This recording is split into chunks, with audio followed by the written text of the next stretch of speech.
I forgot. All right. So since I just started recording, let me quickly recap what I said. Now, this is a range. We're talking about supply and demand zone creation. So let me just quickly give this market mechanism around it. If you have, this is a range bound market, and then we have the premium price, which is expensive. I will explain why it's expensive. We have the equilibrium price, which is fair value.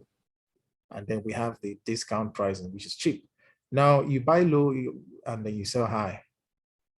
All right, the volume is high on the high and the low on the low. So you buy when the market falls, it goes up, you make profits. So if you buy from here, it's expensive. Now that's one. And then two, we have low momentum breakout and high momentum breakout. If when you see a candle suddenly break out of a range with a long candle, that's a lot of momentum is injected. That's a big bang stepping in. It takes a big bang to break out. But when you see a low momentum breakout like that, it's just speculators that are doing that. All right, so now, okay. So when the big bang, so you're looking out for breakout candles because you are trading a demand zone. You want to trade it, you create a demand zone and then you wait for pullbacks and you jump in. So that's why it's very important to understand when big banks are in, because basically if you are trading supply and demand zones, you are actually trading with the big banks, not speculators like us. Okay, now let's look at more examples. Now we have demand, we have range created demand zone.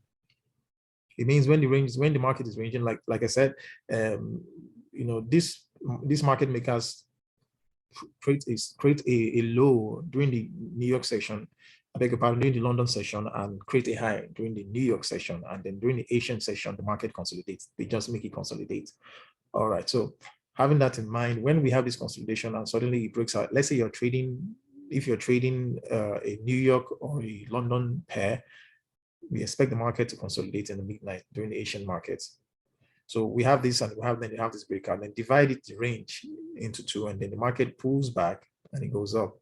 Now for pivot created demand zone, pivot basically is you have two candles or one candle, and there's only one sharp candle, boom. So you draw the line around two previous candles, two small candles, the highest and the lowest, and then divide it into two. Whenever the market, that's actually bank order. That's a demand zone created. So you wait for pullback and then you buy. The same goes for the supply and the pivot. So this is a more visual example. You see these ranging markets, only these breakouts. This is demand zone created here, and then pullback, you join. So this could mean that, okay, I think I would explain that in the next video. Now we see this is a pivot created demand zone. You see this, and then you draw your line here and here, divide into two, pulls back, because this is demand zone created. Demand zone is, these are zone created. Demand prices are people are demanding. Remember, I did say that buyers and sellers are trying to agree on a price, and when they agree on a price, equilibrium price, big banks, that's when they step in, yeah, and clear all that. Now let me go back and explain that order book.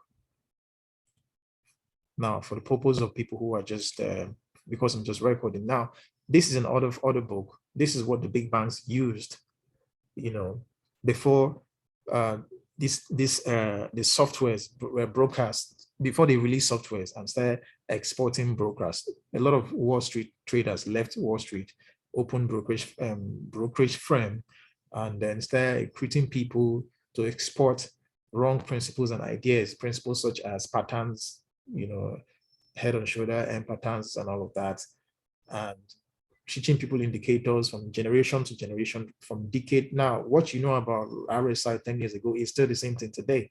What you know about MA crossing 20 years ago is still the same thing today. So they try to, you know, validate these things year in, year out so that they can make more money, because Bet Niger makes money when people lose, when they start creating vendors across states. And they assure them that they will make money whether people lose or what, or win. But they themselves, they make sure people lose. So when they launch the business, they will put in $100 million, probably $100 million in their account, so that when people win, they pay them. And when people start, and then they start opening vendors, opening people who are analysts, positioning them in centers to give people wrong signals, that, you know, and people, the goal is if you're selling coffee, for example, you might just be killing people. If your service is betting, then your prayer is for people to lose. If your service is trading, forex trading, your goal is to make people lose.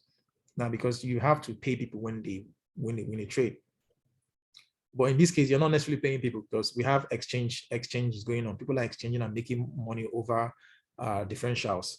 But it's almost similar. I'm just giving that examples, why brokers need to gain. If you lose, they make money. So big bank wants to make all the money. They have 419. They want to take your money. The one you have. They have a lot. They have more than you. They want to take all the ones you have. So it's just the system is just crazy. Now that's that about order book. Now these are buy orders. These are various buy orders. These are sell orders. So all of these people are competing for an equilibrium price, which is this 1.1530. So this is the best bid, 375. This is the best ask. So the ask price are the prices people want to sell. So this is the price they want to sell. Sir Collins. Sir Collins. Yeah, I'm with you. Okay, Sir Wells, are you there? Yes, yes. Okay, all right. So that's it. So once they agree on a price, then the big banks, they come in and fill the big bank, and they come in and fill all these orders and fill it up. Once they fill all these orders, they buy at an equilibrium price. Whenever you see a zone, the supply or demand zone created in the market, it means the big banks are in and they wait for equilibrium price. Now, everything the buyers and the sellers are trying to do, are trying to agree on a price. That's what they're trying to do, agree. When it hits this price, some will sell, buy, that's all the struggle in the market before they now created softwares to reflect what is happening here via candlesticks and line charts. All right, so now if a company approaches another company in Australia, a company in the US approaches a company in Australia, and they wish to buy raw materials. So they go to deal banks, these banks, and they say they want to buy 20,000, lots of the raw material. So these banks, they come to the forex marketplace, and then they may divide this into 3 or 2 lots, let's say 10, and they wait for these 2 guys to be struggling for a middle price. And once this price is agreed on, the big banks will come in and buy and fill up all these sell orders up, creating a demand zone around that region. And then they leave the market and they wait for the sellers to bounce it back again. People start selling. Now, mind you, at this level, the buyers are buying setting stop loss above, sellers are selling stop loss below. So the big banks, before they buy, they hunt stops of the buyers, of the sellers. They hunt their stops, and they go up. And then they come back again, they fill up the second order, and they go up, and they are out of the market. Now, the sellers can bring it to a point, if not a lot of sellers are doing much again, and because of losses, the market will now start going up.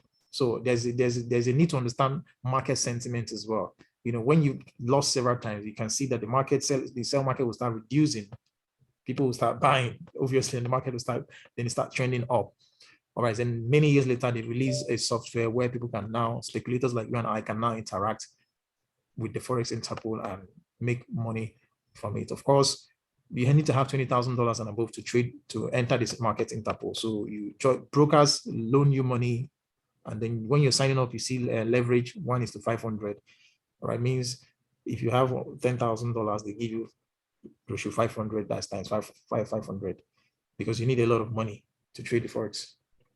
All right, so if you are putting like $20 and you're selecting 1:10, not so much money, all right. So back to the charts, back to the slide, back to demand zone. So let's forge down. Now, this was where we stopped. We had reviewed this, and then we are here. So now break down on the downside, the same as the upside. All right. Then we talked about fractal. Basically, this is range bound. This is pivot, covers these 2 candles. This candle, 1 candle. This is a weak top. I think I will share this. So when you're trading pullback, you might just trade. You can see that the size of the zone reduces up to this point. So this one gives you tighter stop loss, and and they had large profit, but the disadvantage is that the market might not get there. So pivot is most preferred. Sorry, so we're almost out of time. That's something very important I wanted to point out. Coming from up, downtrend, obviously you're trading down the demand. It's a supply zone. All right. Coming from here is a reversal. It doesn't, if it breaks to the downside, it's a must reversal. The big banks are collecting order. It is nothing like it breaks back and go up. No. All right. So basically, I think that would be it. Let me stop the video before I lose it. Stop recording.